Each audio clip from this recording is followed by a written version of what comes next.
crystal chandeliers of Monarch cast golden reflections across the finest china in Philadelphia as August Falcone cut into his perfectly seared Wagyu steak, the murmur of elite conversation a familiar symphony to his ears.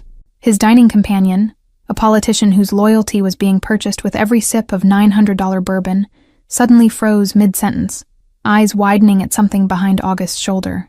Outside, the January wind howled against century-old windows, a stark contrast to the warm glow emanating from the restaurant's interior, where Philadelphia's elite dined in blissful ignorance of the city's darker realities. The senator's nervous glance toward the entrance betrayed his awareness that their conversation about waterfront development contracts existed in a world most citizens never glimpsed. August noted the politician's discomfort with clinical detachment, having long ago mastered reading micro-expressions that revealed more than words ever could. The slight dilation of pupils, the almost imperceptible tightening of jaw muscles, signs of a man suddenly realizing he was seated with a predator, when commotion disrupted their carefully orchestrated evening. A commotion erupted at the restaurant's entrance, followed by the unmistakable sound of a child's panicked breathing and the hurried shuffling of small feet against marble floors.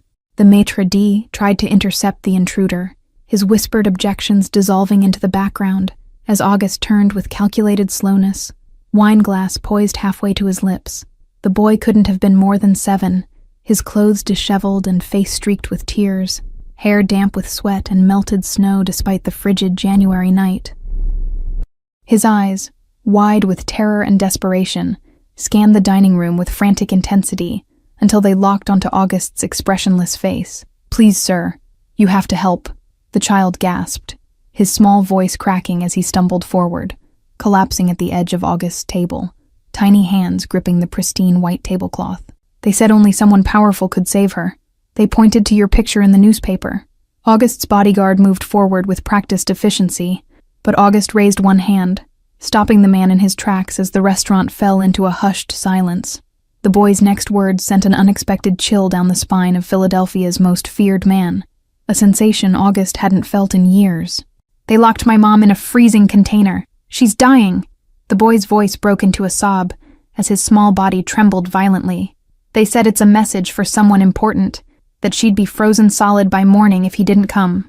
August's face remained impassive as he placed his napkin beside his plate and stood with deliberate slowness, buttoning his tailored jacket with one fluid motion. The restaurant patrons watched in stunned silence as he knelt before the shivering child, his voice dropping to a tone few ever heard, quiet, gentle, almost soft. "What's your name, brave one?" August asked, his dark eyes studying the boy's face with an intensity that made his bodyguard shift uncomfortably, sensing something awakening in their boss that had long been buried beneath years of calculated violence and power. The boy hiccuped through his tears. "Leo, sir. Leo Harding. Mom's name is Natalie. She works at the library downtown. She helps everyone. Never hurt anybody." His small hands clutched desperately at August's sleeve, wrinkling the immaculate fabric. "Please, they said she has hours before the cold." Without a word, August removed his cashmere coat and wrapped it around the trembling child, enveloping him in warmth that smelled of expensive cologne and subtle power. With one smooth motion, he lifted Leo into his arms, the boy's weight nothing against his broad chest. "Finish with the senator," August instructed his underboss, in a voice that had returned to its familiar steel edge. "Call our men at the port, the warehouses, and the rail yards, every cold storage facility in Philadelphia. No one sleeps until we find her."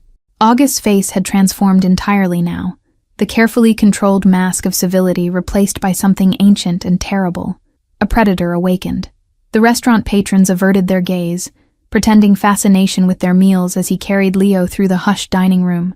"I promise you, Leo," August whispered, his breath forming a small cloud in the frigid night air as they stepped outside. "Whoever took your mother just made the worst mistake of their short lives." The sleek black Bentley pulled to the curb instantly, its driver already opening the door without being summoned. August settled Leo into the plush leather seat, the boy's wide eyes reflecting the streetlights as reality seemed to catch up with him. "But who are you?" Leo whispered, clutching the massive coat around his small frame as August slid into the seat beside him, already dialing his phone. "Mom says I shouldn't go with strangers, but I didn't know where else to." "I'm someone who keeps his promises, Leo," August replied, his voice deliberately gentle as he pressed the phone to his ear. "And I promise we'll find your mother. Tell me everything you remember while my men are already searching." The Bentley's interior bathed Leo in soft blue light from hidden LED panels, technology disguised as luxury in a vehicle designed to withstand explosives and high-caliber rounds. August watched the boy struggle to organize his thoughts, noting how he twisted the hem of his shirt, a self-soothing gesture that reminded August of another child long ago, faced with unimaginable loss. Through the tinted windows, Philadelphia transformed from glittering downtown to industrial wasteland, the city's true nature revealed in abandoned factories and forgotten neighborhoods. His driver navigated the labyrinth of streets with practiced precision, responding to whispered coordinates coming through the encrypted communication system concealed within the car's elegant dashboard. The car glided smoothly through Philadelphia's snow-dusted streets as Leo described through hiccuping sobs how he and his mother had been walking home from the library when 3 men in dark clothes approached them. They knew Mom's name, called her Ms. Harding real polite, like they were her friends. "Mom told me to run when she saw their faces, but one grabbed me so fast," Leo continued, his small hands clenching into fists. "They said they needed her to send a message and that I should tell the man in the newspaper, you, that she's in the big metal box where things stay frozen at the old shipping place." August's jaw tightened imperceptibly as he processed the information, his mind already mapping every cold storage facility in the city. "Did they hurt you, Leo?" he asked, voice deceptively soft as he texted rapid instructions to his lieutenants with his free hand. Leo shook his head, tears still streaming down his face. "They said if I brought you before morning, Mom might still be alive. If not," his voice broke completely, small shoulders shaking beneath the massive coat as the full weight of his mother's danger crashed over him anew. "Your mother works at the Central Library, the one with the stone lions out front?" August asked, receiving a quick nod in confirmation. "And you've never seen these men before? Try to remember their faces, any names they used, even the smallest detail." The boy closed his eyes, brow furrowed in concentration despite his fear. "One had a scar here," he traced a line across his chin, "and another kept playing with a silver coin between his fingers. The third one called the scarred man P and said something about the shipment being worth it." August's phone buzzed with incoming reports from his men already spreading through the city's industrial areas. "Your mother, does she have any connection to shipping, imports, cargo?" he questioned, his mind racing through possibilities, cataloging enemies who might target him through an innocent woman. Leo looked confused, shaking his head. "She's just a librarian. She helps organize community programs and reads to kids on Saturdays. Everyone loves her." His voice dropped to a whisper. "It's just been me and Mom since Dad died in the army 3 years ago." Something shifted in August's expression, a flicker of recognition, perhaps even pain, quickly concealed behind his mask of control. "Your father was military?" he asked quietly, his hand coming to rest gently on Leo's trembling shoulder. "Army sergeant." Leo nodded, a hint of pride momentarily breaking through his fear. "Mom keeps his medals in a special box. She says he was the bravest man she ever knew." The boy looked up suddenly, eyes widening. One of the men said something about docks and freezer number 7. "Driver, head to the abandoned shipping terminal at Pier 24, August commanded, his voice razor-sharp as he forwarded the new information to his men, already converging on the waterfront. The boy had just provided the final piece they needed. Only one facility still had the original numbered cold storage units. Snow collected on the windshield faster now, Philadelphia's weather turning from gentle flurries to something more treacherous, as if nature itself conspired against their rescue mission. August's mind calculated alternative routes, contingency plans, possible traps, the tactical analysis happening automatically while his exterior remained calm for Leo's benefit. The dashboard clock read 9:47 p.m., each minute marking decreasing odds of finding Natalie Harding alive as hypothermia tightened its grip with merciless precision.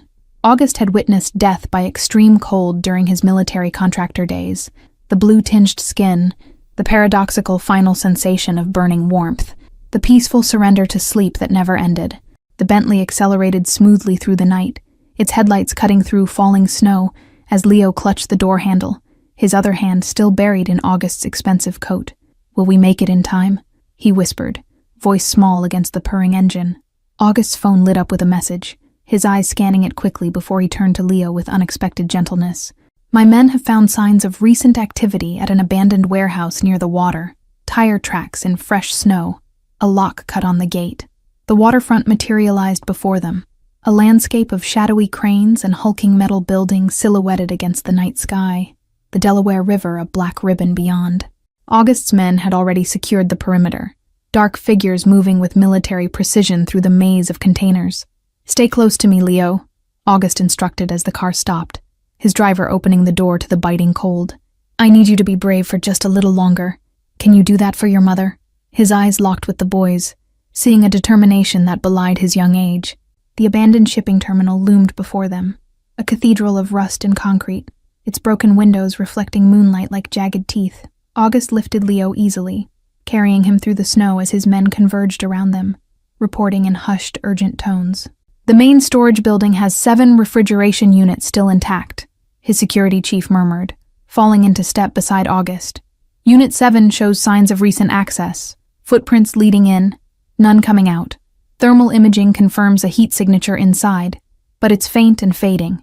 August's pace quickened, his face set in stone as he processed the implications of fading heat signature, while feeling Leo's small body tense against his chest. The boy had understood too, his breathing becoming shallow with renewed panic. The cavernous interior of the warehouse greeted them with shadows and the echo of their footsteps against concrete, the air notably colder here than outside. Flashlight beams crisscrossed the darkness, illuminating rows of massive metal containers with heavy doors, industrial freezers once used for importing perishable goods. At the far end, Unit 7 stood with its control panel glowing an eerie blue in the darkness, digital numbers displaying the steadily dropping temperature inside. The heavy metal door was secured with a padlock and chain that hadn't been part of the original structure. "Stand back," August ordered, setting Leo down gently behind the protective wall of his men before nodding to his security chief. The lock was dealt with in seconds, the chain falling away with a metallic clatter that echoed through the cavernous space. The rush of frigid air that escaped when the door swung open felt like winter itself had been trapped inside, billowing around them in a cloud of white vapor. Leo lurched forward with a cry, but August caught him, holding the struggling boy firmly as his men entered first, weapons drawn against any possible trap. "Clear!" came the call from inside, followed immediately by, "We've got her. She's alive but barely. Get the medic now." The word sent Leo into a frenzy of movement, his small body twisting in August's grip with unexpected strength. August released him, following close behind as Leo rushed into the freezing container where Natalie Harding lay unconscious, her lips blue against pale skin, body curled tightly against the killing cold. The sight of his mother, so still, so vulnerable, froze Leo in his tracks. Natalie Harding was lifted from the freezing metal floor, her unconscious form immediately wrapped in thermal blankets by August's medical team who worked with practiced efficiency. Leo pushed through the wall of men, his small hand reaching for his mother's pale one, tears freezing on his cheeks in the brutal cold. The thermal imaging camera one of August's men carried revealed the grim progression of hypothermia throughout Natalie's body, her core temperature dangerously low, extremities nearly frozen, vital organs struggling to maintain basic functions. Every medical professional on August's payroll had been alerted, specialists waiting at Philadelphia's top hospital with treatment protocols already initiated. Steam rose from Natalie's lips with each shallow breath, visible proof of life that Leo watched with desperate intensity, as if willing each exhalation to continue through sheer determination. August recognized the look. He'd worn it himself once, holding a comrade's hand in distant mountains while waiting for a medical evacuation that arrived too late. "Pulses weak but steady," the medic reported, pressing an oxygen mask to Natalie's blue-tinged lips. "Core temperature dangerously low. We need to warm her gradually to avoid shock. The hospital's been notified and is preparing a trauma room." August watched the scene unfold, his calculating gaze taking in every detail of the container, the industrial-grade lock that had sealed it, the disabled internal release mechanism, the small camera mounted in the corner. His eyes narrowed at this last discovery, recognizing it as a message meant specifically for him. The medics transferred Natalie onto a stretcher, moving with careful urgency as Leo hovered nearby, still wrapped in August's cashmere coat that dragged on the floor behind him like a royal train. The boy refused to be separated from his mother, climbing into the ambulance beside her, with a determination that brooked no argument. August stood in the swirling snow, watching the ambulance's flashing lights disappear into the night before turning to his security chief. Find out who owns this facility now, who had access to the security systems, and who delivered our young friend's message. I want names within the hour." The warehouse echoed with activity as August's men combed through every inch, searching for evidence while others reviewed security footage from nearby buildings. August himself walked the perimeter, noting tire tracks, footprints, cigarette butts, each potential clue methodically catalogued in his precise mental inventory. His phone vibrated with an incoming message, a single line of text that caused his expression to darken ominously. Security footage shows 3 men bringing in a woman matching Natalie Harding's description at 6:42 p.m. Facial recognition confirms 2 are associates of the Petrov syndicate. August's jaw tightened imperceptibly as pieces began falling into place. The timing, the theatrical nature of the abduction, the deliberate clues leading him here. This wasn't random. It was an elaborate play designed to draw him personally to this location at this specific time. The realization struck with crystal clarity, just as his security chief shouted a warning from across the warehouse floor. "Boss, remote detonator signature detected. Everyone out now." The words had barely registered when the first explosion rocked the far side of the building. Fire erupted in violent orange blooms along the warehouse walls, the ancient structure groaning as support beams buckled under the sudden stress. August moved with instinctive speed toward the exit, his men following in practiced evacuation formation. The night air outside filled with the acrid smell of accelerant and burning metal, as flames consumed the warehouse behind them, illuminating the snow-covered ground in flickering amber light. August watched impassively, calculating eyes reflecting the inferno while his mind raced 3 steps ahead. "They wanted us here," his security chief muttered, brushing debris from his shoulder while counting heads to ensure all men were accounted for. "They knew you'd come personally if a child was involved. They used your reputation against you." The irony wasn't lost on August, that his enemies had weaponized the only whisper of humanity he'd allowed himself to maintain in a world built on calculated brutality.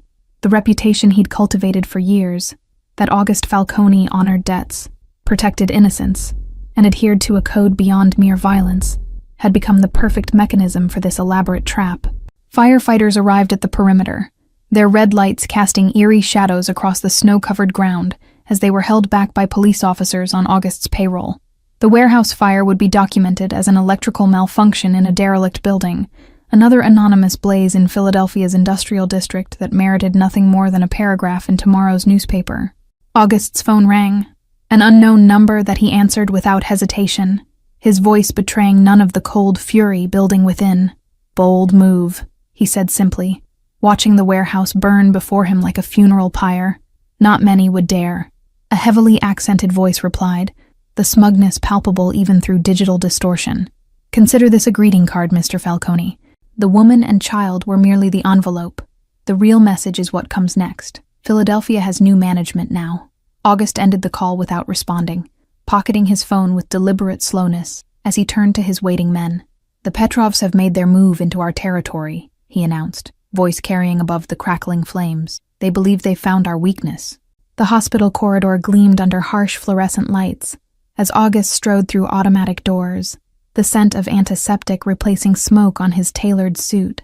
The nursing staff recognized authority when they saw it, directing him without question to the private room where Natalie Harding was recovering. Leo sat vigilant beside his mother's bed, still dwarfed by August's coat, despite hospital staff's attempts to replace it with a blanket. The boy's eyes lit with recognition as August entered, exhaustion momentarily forgotten in the relief of seeing a promise kept.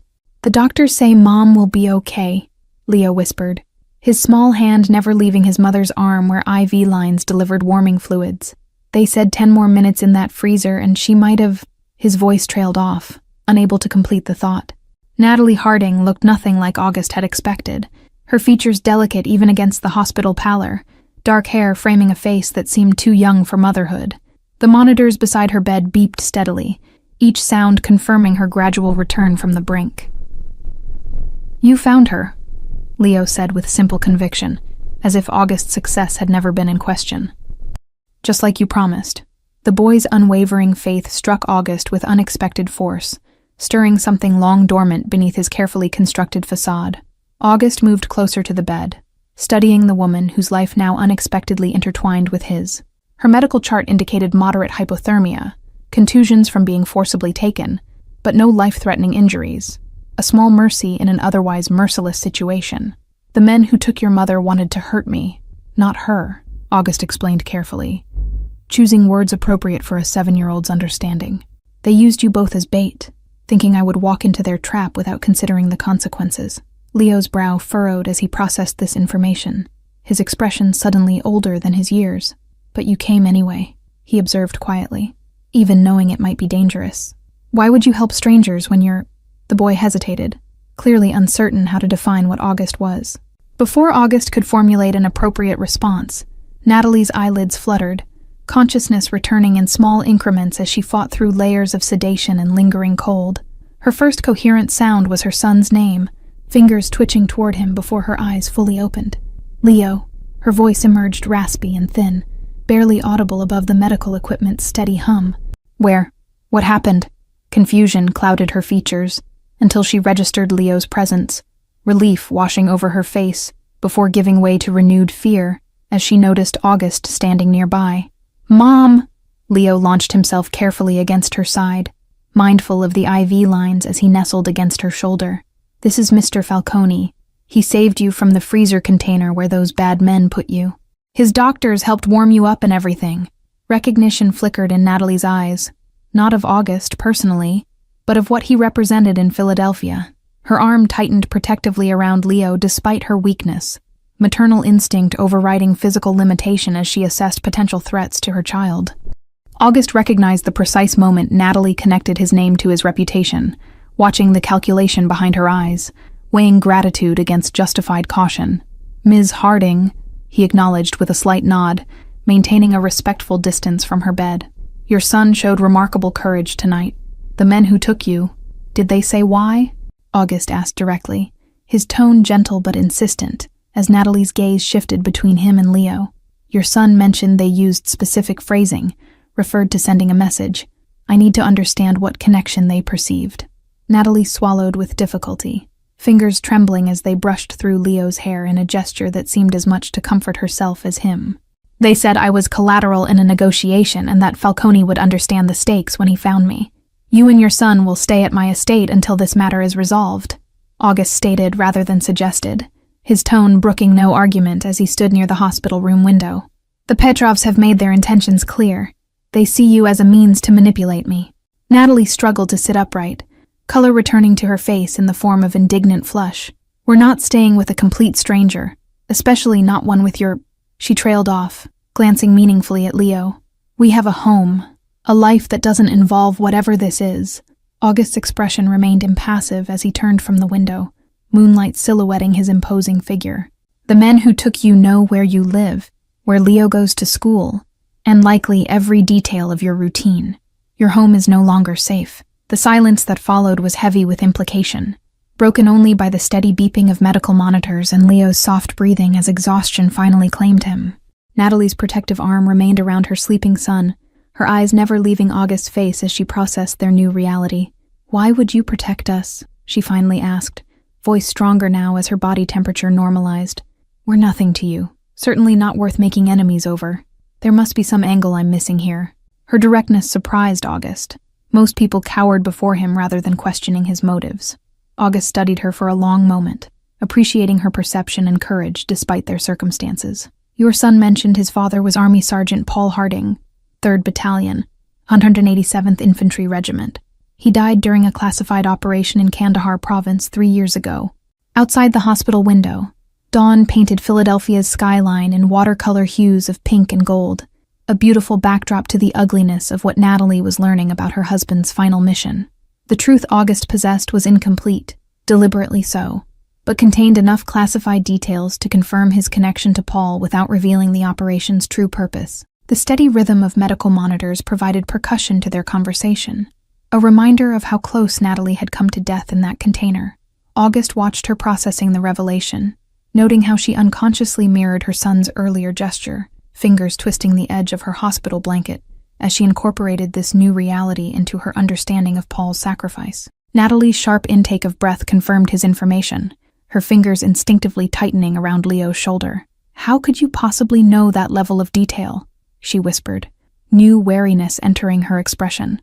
Paul's mission classification meant even I wasn't told exactly where or how, because I was there, August replied simply, watching understanding dawn in her eyes. Before I returned to Philadelphia to take over family interests, I served as a private military contractor. Your husband saved my life, and 3 others during an ambush that should have killed us all. The hospital room fell silent, save for the steady rhythm of machines and Leo's soft breathing as Natalie absorbed this revelation. Paul never mentioned names, she finally said, studying August with new intensity. But he wrote about a mission gone wrong in his last letters home.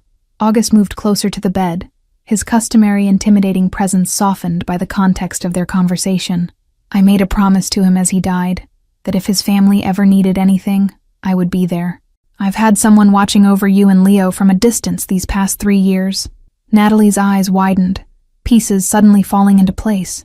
The mysterious scholarship fund for Leo's private school, the unexpected insurance policy that appeared after Paul's death, the maintenance man who refused payment after fixing their heating last winter. That was all you? Consider this room secured for the night, August continued, deftly avoiding her direct question as he checked his watch. My men are stationed throughout the hospital. I'll return in the morning to transfer you both to a safe location while my people deal with the Petrovs. As he turned to leave, Natalie's voice stopped him at the threshold. Mr. Falcone, she called softly, careful not to wake Leo. Thank you for keeping your promise to Paul. But you should know, we won't be pawns in whatever war you're fighting, regardless of your history with my husband. August paused, appreciating her spirit, even as he recognized the futility of her statement. Ms. Harding, you became part of this war the moment the Petrovs chose you as their message. The choice now isn't whether to be involved, it's whether to survive it. Dawn broke over Philadelphia, painting the snow-covered city in hues of pink and gold as August's motorcade pulled into the private hospital entrance. 3 black SUVs with tinted windows formed a protective barrier, while his security team swept the area before signaling it was safe to proceed. Natalie stood waiting in the hospital room, dressed in clothes August's assistant had delivered, simple but expensive items in precisely her size, a detail that clearly unsettled her. Leo bounced on his toes beside her, his natural childhood exuberance returning despite their circumstances. Your home was compromised last night, August informed them without preamble, noting how Natalie instinctively moved closer to Leo at the news. My men found surveillance equipment and evidence that someone has been monitoring you for at least 2 weeks. The drive to August's estate passed in tense silence, Leo's face pressed against the bulletproof window, watching the city transform into countryside, while Natalie studied their stoic protector. The questions in her eyes remained unspoken, but clear. Why would the dangerous Petrov syndicate target a librarian and her son? The sprawling stone mansion appeared behind wrought iron gates, its manicured grounds protected by an invisible security system that August's driver activated with a remote code. Leo's eyes widened at the sight, his 7-year-old mind momentarily distracted from their ordeal by what looked like a castle from his storybooks. This wing will be yours, August explained, leading them through a labyrinth of corridors adorned with subtle wealth, original artwork, antique furniture, and old-world craftsmanship that spoke of generations rather than new money. My staff has been instructed to provide anything you need while maintaining maximum privacy. As they settled into their new surroundings, August retreated to his study, where his lieutenants waited with updates that transformed his normally stoic expression into something darker. The digital screen displayed photographs and documents, evidence of an elaborate scheme months in the making. The Petrovs have been planning this incursion since October, his intelligence officer reported, highlighting financial transactions that painted a disturbing picture. They've systematically bought influence in Philadelphia's Port Authority, corrupted 2 judges, and established shell companies throughout your territory. August studied the intricate web of connections, his mind cataloging names for future reference, names that would soon be attached to obituaries if his suspicions proved correct. And their interest in Ms. Harding and her son? There must be something beyond sending me a message. His security chief slid a folder across the polished desk, his expression grim. Sergeant Harding's last mission wasn't just any operation. He died protecting classified intelligence about weapons smuggling routes the Petrovs now control. They believe his widow might have information they need. The pieces clicked into place with cold clarity as August reviewed the documents, understanding blooming like frost across glass. They don't want her for leverage against me. They want whatever information she might have inherited from her husband. Using her to draw me out was merely efficient multitasking. The intelligence officer slid another document across the desk, this one containing satellite imagery of a remote Afghan compound, where August and Paul's unit had conducted their final operation together. The timestamp showed it was taken just last week, now occupied by figures identified as Petrov associates, evidence of a connection between past and present that transcended continents and years. August's fingers traced the outline of the compound's eastern approach, the exact path where Paul had positioned himself to cover their extraction, sacrificing his own escape route to ensure the team's survival. The operation details remained classified, but its consequences had followed August from those distant mountains to Philadelphia, pulling an innocent librarian and her son into a war they never chose. A soft knock interrupted their discussion as August's housekeeper appeared at the door, her normally composed features showing uncharacteristic concern. "Sir, the boy is asking for you. He seems quite insistent and his mother is unable to calm him." August found Leo in the massive kitchen, tears streaking his face as he clutched a smartphone, Natalie's phone that they'd recovered from their apartment. "Look," he cried, thrusting the device toward August with trembling hands. "They found us. They're coming here." The screen displayed a simple text message from an unknown number. "Tell Falcone we're coming for what belongs to us. Your husband's secrets die with you tonight." Below the text was an image that froze August's blood, a satellite view of his estate taken that morning, with a red X marking the guest wing where Natalie and Leo were staying. August's response was immediate and devastating, a series of commands into his own phone that activated protocols years in the making. Within minutes, his estate transformed from luxurious home to fortress, security teams deploying with military precision while digital countermeasures scrambled any surveillance targeting the property. "You need to tell me everything about Paul's final deployment," August insisted, his voice gentle but firm as he sat across from Natalie in his study. "The Petrovs believe you have information valuable enough to risk war with my organization. What could your husband have possibly hidden?" Natalie's hands trembled around the teacup she hadn't touched, her eyes distant with memories she clearly preferred to keep buried. "Paul sent me letters that made no sense before he died. Coordinates, names, shipping manifests coded as family recipes and childhood memories." The fire crackled in the massive stone hearth, casting dancing shadows across August's face as he listened with growing comprehension. "You thought they were love letters with private jokes, but they were encoded intelligence, insurance in case something happened to him." "I never decoded them," Natalie admitted, finally meeting August's intense gaze. "After the military notified me of his death, a woman came to our house, not in uniform but clearly government. She asked if Paul had sent anything unusual, then left her card when I said no." August leaned forward, the predator in him sensing critical information. "Do you still have that card? The letters?" His question carried urgency that made Natalie straighten, her own protective instincts flaring in response to potential danger to her son. Moonlight filtered through bulletproof windows, casting long shadows across August's study, as a grandfather clock in the hallway marked time with solemn precision. Outside, his men patrolled the perimeter with military discipline, their breath forming clouds in the frigid night air as they guarded against the attack both August and Natalie now understood was inevitable. The carefully maintained fire crackled in the stone hearth, its light revealing the subtle shifts in Natalie's expression, caution warring with desperation, trust competing with years of protective instinct. August recognized her internal struggle, the same calculations he made daily about whom to trust with sensitive information, except her stakes were infinitely higher, her son's life balanced on her decision. "Hidden in a false bottom of Leo's toy chest, the only place I knew no one would disturb," she confessed, watching carefully for August's reaction. "I kept them because they were Paul's last words to me, not because I understood their importance." Night fell across the estate as August's men retrieved the hidden documents, the security feeds showing increased activity at the property perimeter, dark figures testing defenses, probing for weaknesses in preparation for their promised assault. The chess game had begun, pieces moving with deadly purpose across Philadelphia's underworld. In the kitchen, an unexpected scene unfolded.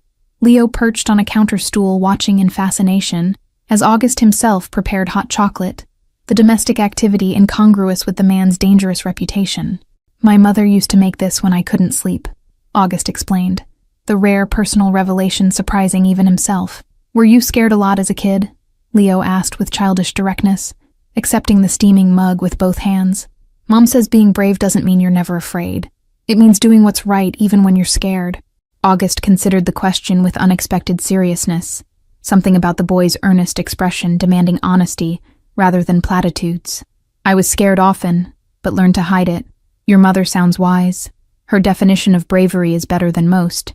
Natalie appeared in the doorway, pausing to absorb the surreal tableau before her.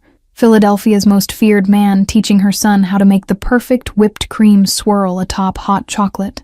The domestic scene created an unexpected ache beneath her ribs, a glimpse of normalcy amid chaos. Leo should try to sleep, she suggested softly, her voice causing both males to look up simultaneously. It's been an overwhelming day. The unspoken concern behind her words was clear. She wanted her son away from the coming violence they all knew was inevitable. August wiped chocolate from Leo's upper lip, with casual tenderness that belied his deadly reputation, the gesture so paternal it momentarily stole Natalie's breath. Sleep sounds wise. My men have fortified your rooms specifically. You'll be safest there while we handle tonight's business. As August's security chief escorted Leo to bed, Natalie remained in the kitchen, studying the enigmatic man who had upended their lives. You're different with him, she observed quietly, accepting the mug of hot chocolate he offered. Almost like you're two different people. Perhaps I am, August acknowledged, his customary mask slipping to reveal something genuine beneath, a glimpse of the man he might have been under different circumstances. Your husband saw that too, in Afghanistan. He told me I didn't belong in that world of blood and sand. Natalie's fingers brushed August's as she took the mug, the brief contact sending an unexpected current between them that neither acknowledged, but both felt. And do you belong in this world you've built? The question held no judgment, only honest curiosity.